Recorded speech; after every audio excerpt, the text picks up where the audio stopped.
Buenas noches, les damos la más cordial bienvenida a nuestro otro episodio de nuestra página en Silanes, entonces Silanes Conexión y Silanes Salud. El día de hoy vamos a tener la segunda parte de nuestro capítulo de infarto cerebral y bueno, el día de hoy lo estamos titulando Mi vida después del infarto cerebral. Nos acompaña hoy Esmeralda. Cabe mencionar que Esmeralda es una paciente sobreviviente al infarto cerebral. Ella presentó infarto cerebral hace 5 años y nos va a contar un poco acerca de lo que pasó y de cómo está hoy en día. Haciendo mención a esto, cabe retomar que en nuestro episodio anterior hicimos mención de algunos aspectos importantes como algunos factores de riesgo que estuvimos contemplando en este padecimiento, como son el tabaquismo, la hipertensión maltratada o algo asociado a esto de como factor de riesgo, la obesidad, la diabetes, la predisposición también genética, ya hay un factor de riesgo en este punto.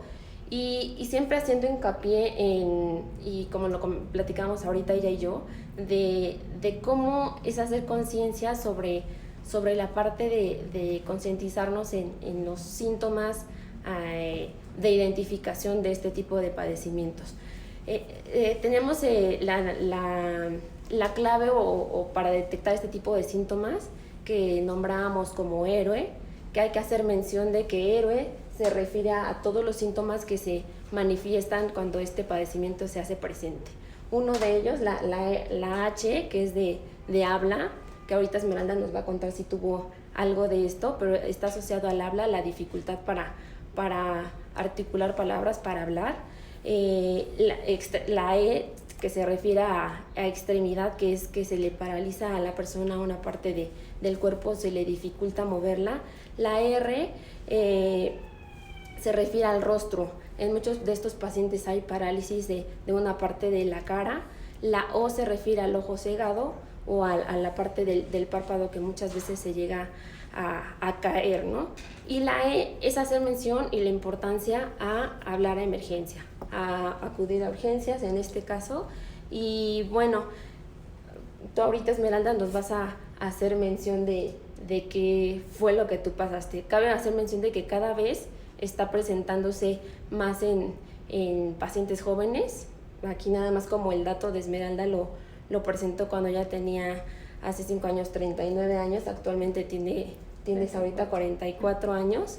Entonces, de estos síntomas, ¿cómo sería la forma en la que tú lo viviste este momento?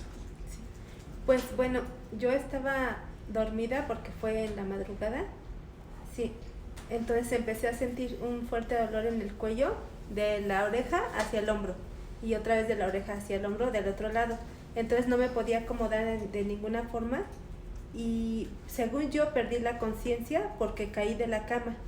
Entonces caí y creyeron que me había golpeado la cabeza, porque al momento que mis familiares empezaron a preguntarme qué tenía, yo les decía que no tenía nada, pero en realidad ellos dicen que yo hablaba mal, que no se me entendía muy bien cuando me expresaba, y según yo hablaba bien, pero ellos sí notaron que yo creo como mi lengua, que no me dejaba hablar bien. Okay. Además de esto, ¿otro síntoma que hayas presentado? No, anteriormente no, solamente el dolor, okay. El dolor de cuello. ¿Y tú te considerabas una persona sana? Sí, claro. ¿No tenías ninguna enfermedad? No, ninguna. Ok. Dentro de todo esto que te pasó, ¿qué fue a lo que tu familia llevarte a urgencias? Pues la caída precisamente, sí, porque ellos creían que me había golpeado la cabeza y me llevaron a traumatología. Entonces llegué primero a trauma y ahí fue donde me estuvieron atendiendo, pero no sabían que había sido un infarto cerebral.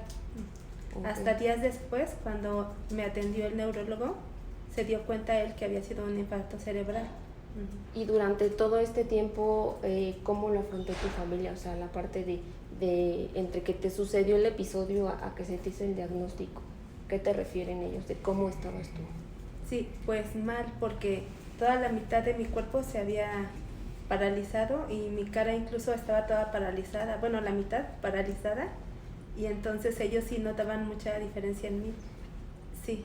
O sea, si tuviste estas manifestaciones del Sí, habla, exacto. de la dificultad para moverte, o sea, sí se te paralizó Sí, pero una como parte ellos no del cuerpo. sabían.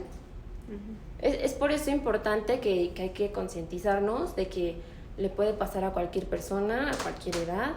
Entonces, como bien lo refiere Esmeralda, ella estaba tal cual dormida, o sea, no hay una actividad detonante en este caso.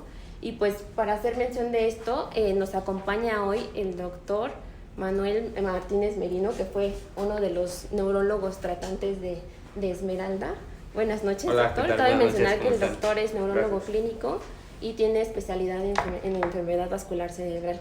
Sí. Entonces, doctor Esmeralda nos platicó un poco de cómo vivió este episodio. Ya mencionamos lo que retomamos en el episodio anterior de Héroe. Y bueno, nos dice que sí se tardaron un poco en el tiempo en el que se llevó el diagnóstico. ¿Qué es de la importancia del tiempo en esto? Bueno, generalmente el infarto cerebral nosotros lo entendemos como un momento en el que el cerebro sufre de una vasculatura que obviamente está ocluido un vaso y no llega el flujo a una parte del cerebro. Entonces esto ocasiona que el cerebro esté sufriendo, ¿no? Es como si lo estuviéramos ahorcando.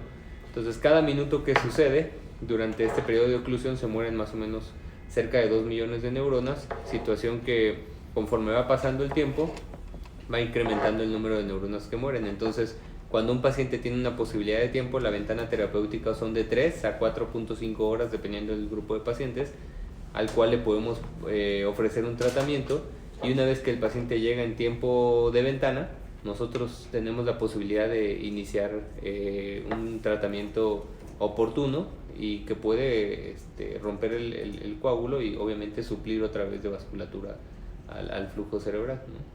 Si se lleva un tratamiento adecuado, ¿el paciente qué porcentaje tiene de no presentar algún tipo de secuela?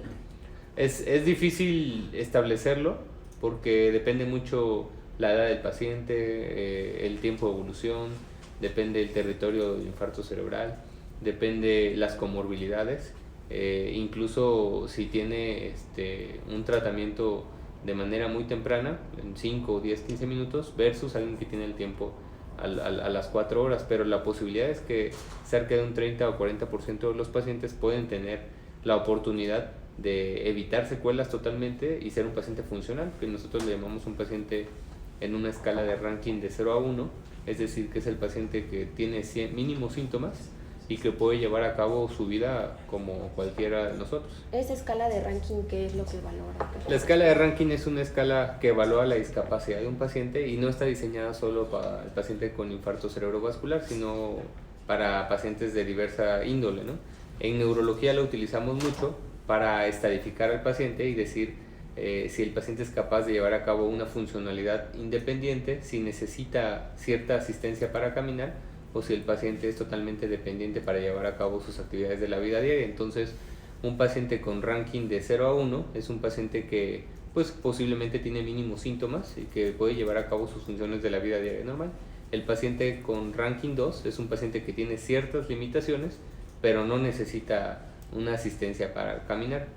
No así el paciente de ranking 3, que necesita un bastón, una andadera, o un paciente de ranking 4 que posiblemente ya necesita una asistencia totalmente que lo impide llevar a cabo la deambulación y necesita una silla de ruedas, etcétera, y así vamos subiendo el grado hasta llegar al paciente que prácticamente está en cama y no puede caminar. Ok. Esmeralda nos hace mención que se tardaron un poco en hacer el diagnóstico, por ahí una confusión de que era un traumatismo por una caída que presentó. En ella, ¿cómo fue abordado su padecimiento? Okay. ¿O qué fue lo que trajo a Esmeralda a estar aquí hoy con nosotros? Bueno, la primera parte es que pues Esmeralda es un caso muy particular porque es una paciente joven, situación que no es frecuente en el infarto cerebral, debido a que el infarto cerebral, el primer factor de riesgo es la edad. Entonces pacientes mayores de 55 años es el prototipo, ¿no? 60, 70 años. Sin embargo, por ser un paciente joven, no piensas de inmediato que es un infarto cerebral. Hay 1000 diagnósticos previos o diagnósticos diferenciales que podríamos considerar como un tumor cerebral, un traumatismo, una hemorragia, etcétera, ¿no? Entonces, cuando ella arriba al hospital, pues la primera opción no es posiblemente el infarto cerebral, porque además los datos que ella traía no eran tan clásicos del infarto cerebral. Entonces existió la duda en el servicio de urgencias, y entonces esto limita porque no sabe si en realidad es un código de stroke, para prender el código y decirle, saben que todos vamos a correr para tratar al paciente, o hay alguien que dice, pues yo me espero y hasta no tener el estudio de imagen, la tomografía, lo activo, ¿no? Entonces quizás esta parte todavía es plausible cuando el paciente es joven, porque no es el paciente prototipo, ¿no? No tenemos en realidad un código para un paciente joven, cuando si somos realistas, en un centro normal en nuestro país no tenemos ni siquiera un código para atención del infarto cerebral, entonces menos para un paciente joven que tiene un infarto. Así que ella pues tuvo estas consideraciones. Afortunadamente en el tiempo en el que se llegó el diagnóstico se le pudo dar cierto tratamiento conservador, aunque ya no fue candidata para terapia de reperfusión, y bueno, una vez que evolucionó, pues se le pudo ofrecer tratamiento de rehabilitación, ciertos estándares de tratamiento, incluso iniciamos medicamentos para neuroprotección que favorecen un poco la recuperación, evitar deterioro cognitivo, alteraciones de orientación, memoria, atención.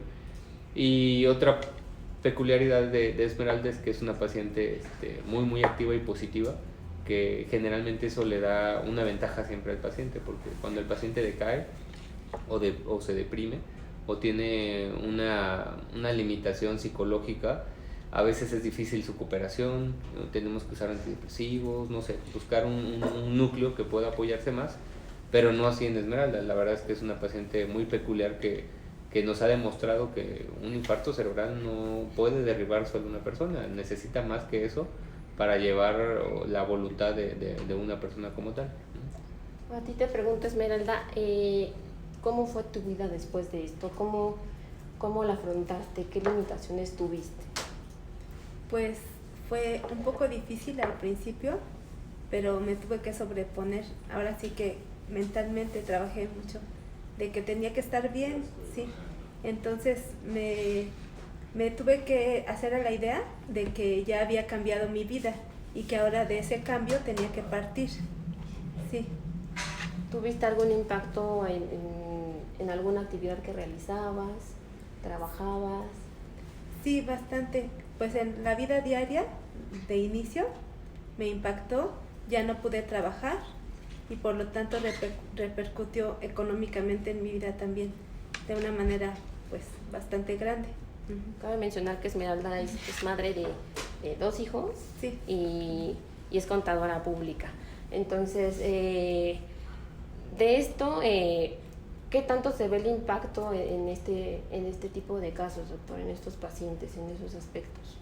El impacto primero funcional es, yo creo que el que predice muchos del resto de los impactos que rodean a este primario, porque si un paciente tiene una limitación primero en la capacidad de caminar, en la capacidad de llevar a cabo sus actividades, lo limita en el aspecto social, porque ya no es capaz de llevar al niño a la escuela, porque ya no es capaz de conducir un automóvil, porque posiblemente ya no es capaz ni siquiera de salir al parque con la familia, ¿no? Segundo, es una limitación funcional que laboralmente tiene implicaciones, porque pues en un lugar donde necesitamos quizás la funcionalidad de nuestras extremidades, el paciente tiene cierta limitación y bueno, laboralmente puede no ser lo ideal y es perjudicial para el paciente, porque finalmente pues hay empresas que te pueden decir, sabes que ya no eres funcional en este momento por lo que te pasó, y pues tienen que eliminar a ese grupo de pacientes, ¿no? Y otra cosa es lo psicológico, porque pues imagínate quedar débil de una extremidad, es como perderla y solo tenerla ahí, ¿no? Tienes la extremidad como si estuviera colgando de tu cuerpo. Entonces psicológicamente es algo que yo creo que es muy difícil afrontar. Entonces esto, primero, si el paciente no tiene el tratamiento adecuado para llevar a cabo la recuperación y rehabilitación, pues seguramente el paciente va a perder la funcionalidad más allá de la que ya había perdido. Pero si el paciente empieza a recuperar, si empieza a hacer sus terapias, si tiene tratamientos coadyuvantes que puedan proteger un poco mejor el cerebro y evitar más complicaciones, pues va sobresaliendo, pero algo que hay que hacerle entender al paciente es que la rehabilitación es gradual y que esto es de paciencia, ¿no? Pueden ser 6 meses o 12 meses en lo que se recupera, pero es paciencia y trabajo, y yo creo que en quien tiene más impacto es en la gente joven, porque es la gente productiva, en la cual hay familia que dependen de ellos, y decirle de un momento a otro, sabes que ya no vas a poder llevar a cabo tus funciones ni poder abordar con el ingreso que llevabas a la familia, pues yo creo que debe ser impactante para todos, ¿no? Entonces creo que el apoyo no debe ser solo de los médicos, sino también de su familia. Creo que el núcleo más importante es la familia, porque es quien a veces lo saca adelante, ¿no? El cuidador primario, los hijos, los padres, hermanos, etcétera. ¿Tú, Esmeralda, tuviste algún cuidador? Pues mi familia efectivamente fue el apoyo que tuve, sí. Pero alguien que se dedicara a ti o que diera más de su tiempo a estar contigo. Pues sí, porque tenían que dejar actividades por ayudarme en algunas cosas. ¿Y quiénes eran? Mis hermanas. Tus hermanas. Sí.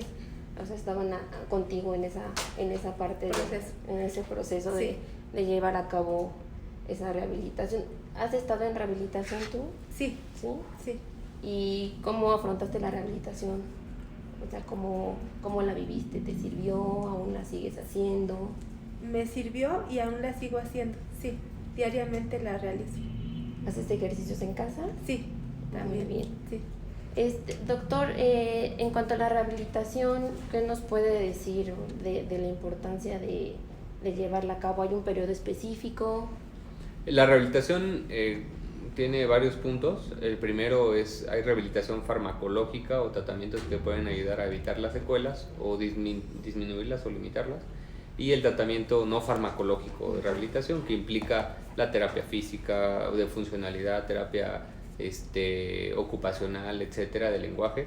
Entonces, bueno, no todos los pacientes son candidatos a los dos tratamientos, porque depende, pues, comorbilidades, si tienen interacción con algunos otros medicamentos, y la otra es el acceso también económico y el sistema de salud, claro, porque si alguien no tiene un sistema de seguridad social, tener el acceso a rehabilitación es altamente costoso, ¿no? Una terapia de rehabilitación podría ser crucial como para dejar al paciente también en la calle. Entonces, el primer punto es buscar si tenemos la opción de darle un medicamento de neuroprotección al paciente, y en se basa en ofrecerle quizás una alternativa para limitar esas funcionalidades que posiblemente puede llegar a perder. Principalmente creo que nos interesa más los aspectos de memoria, cálculo, juicio, que es algo que es posiblemente muy sensible tocarlo, porque si el paciente tiene una secuela de este tipo, a veces, aunque pueda moverse, pueda ser capaz de llevar a cabo su funcionalidad, pues obviamente el tener una alteración cognitiva pues lo va a limitar totalmente, ¿no? Segundo, una vez que el paciente fue posiblemente candidato para un tratamiento de neuroprotección, buscar la alternativa de rehabilitación, y esto depende de cada paciente. Hay pacientes que hacen deterioro del lenguaje, que es lo que le llamamos afasia, que no pueden hablar o no pueden comprender. Otros que hacen alteraciones motoras, se debilitó la mitad del cuerpo, no pueden caminar, se les paralizó la pierna. Otros que hacen alteraciones sensoriales, que no sienten la mitad de su cuerpo. Otros alteraciones visuales, pierden la visión de la mitad del campo visual. Y otros que tienen alteraciones también de la estabilidad postural, que hacen infartos en ciertas regiones donde el equilibrio es lo importante, y entonces no pueden deambular, caminan y se marean, se caen, tienen mucho mareo. Y entonces cada una de estas terapias de rehabilitación va dirigida dependiendo de su discapacidad, ¿no?, funcional. Lo ideal es que los primeros 3 a 6 meses el paciente se pueda rehabilitar. Algo muy importante que vemos hoy en día es que entre la rehabilitación sea más temprana, existe mayor predicción de buen pronóstico del paciente. Entonces lo ideal sería que llegue el paciente y en 24 horas que se hizo el diagnóstico y se inició el tratamiento, pues le pudiéramos ofrecer un tratamiento de rehabilitación oportuna y neuroprotección. Ok, vamos a pasar a algunas preguntas. Perfecto. Que nos están haciendo en el Facebook. Y bueno, ya hablábamos de cómo fue tu rehabilitación en este caso, de que si llevas algunas terapias y de que aún las estás llevando. Me están preguntando si existen grupos de apoyo para familiares que se convierten en cuidadores. Desconozco realmente si existe algún grupo en especial. Sé que existen algunas fundaciones y algunos grupos de solidaridad para ciertos pacientes, pero no específicamente para los cuidadores, ¿no? La verdad es que no creo que a lo mejor aquí en la ciudad o en el país tengamos ese tipo de apoyo, pero es posible que las uniones o las fundaciones que ayudan a los pacientes con enfermedad vascular cerebral tengan a lo mejor acceso a ese tipo de grupos. No sé si tú conociste algún tipo de apoyo para cuidadores, Esmeralda. No, ahí en la clínica 32 había pláticas que nos enseñaban tanto al paciente como al cuidador cómo debíamos de actuar, porque el cuidador también se debe de ahora sí valga la redundancia, de cuidar, porque Sí. también le puede hacer daño el esfuerzo que a veces hace con nosotros. Ok. ¿Qué nos dirías? Me están preguntando, Esmeralda, de tus hábitos, cómo eran antes, que si fumabas, que si tomabas, No, cómo era tu alimentación. ni fumaba ni tomaba, Ok, y hacía ejercicio todos los días. haces ejercicio todos los días. Sí. Aquí están preguntando, doctor, si tengo 23 años, ¿puedo sufrir de un infarto? Pues es una pregunta muy difícil de contestar. Digo, todos tenemos la posibilidad de tener un infarto, ¿no? La probabilidad existe en todos, ¿no? Es como cuando sale uno de su casa, no sabemos si vamos a regresar o no, ¿no? Pero la probabilidad es prácticamente baja. Incrementa con la edad. Después de los 55 años, 60, es el primer factor de riesgo no modificable, porque la edad es un proceso de envejecimiento que incrementa el riesgo de enfermedades cardio-cerebrovasculares. Pero bueno, no nos vamos a preocupar porque tengo 23, 35, honestamente no. Yo creo que si algo así sucede es un caso en 1 o 2 en 100,000 habitantes, debe ser muy muy bajo, y generalmente se debe a causas muy raras, ¿no? Que es algo que de plano posiblemente era difícil de evitar. Ok. Me están preguntando también aquí cómo se puede prevenir este problema, que era lo que hablábamos, ¿no? De modificar factores de riesgo. Sí, yo creo que lo principal es los factores de riesgo clásicos, y eso no es un secreto hoy en día, ¿no? Hacer ejercicio, comer verduras, evitar pues toda la comida chatarra, ¿no? Las grasas, embutidos, etcétera. Otro punto es pues hacernos un chequeo, al menos con cierta periodicidad con el médico, buscar esos factores de riesgo a los que no queremos llegar, ¿no? No fumar, ni tomar, obviamente ni bebidas o cosas de drogadicción. Y el otro punto es que podemos tener un factor hereditario, eso sí es cierto, ¿no? Tener quizás familiares de primer grado con antecedentes de infarto cerebral, etcétera. Es algo que no podemos evitar y es un factor que tenemos posiblemente en contra, pero nuestra tarea es trabajar con nosotros mismos, ¿no? Estar en buen peso, dormir adecuadamente, tener una alimentación sana. Hoy sabemos que comer una fruta o una verdura al día es crucial para ser saludable, y no hacerlo podría ser un factor de riesgo tanto como fumar, ¿no? Entonces es algo que quizás no sabíamos antes con tanta precisión, pero la alimentación es tan importante como una medicina hoy en día. Ok. Y Esmeralda, pues por último, nos gustaría que les dieras un mensaje a nuestra audiencia, que les están pidiendo aquí que le dirías a las personas, ¿no? Que estás aquí hoy en día con nosotros. Sí, pues yo precisamente que se prevengan, porque si se puede prevenir esta situación, pues hay que hacerlo. Y como escucharon al doctor, ya saben que la alimentación es básica, no fumar, no tomar, ser saludables en su vida, sí. Y pueden prevenir estas situaciones. Bueno, pues muchas gracias, doctor, muchas gracias, Listo, Esmeralda. gracias. Recuerden siempre hacer conciencia de todo este tipo de padecimientos, tenerlos presentes, tener presentes los síntomas. Y bueno, creo que el que Esmeralda hoy esté aquí es una señal de que se hace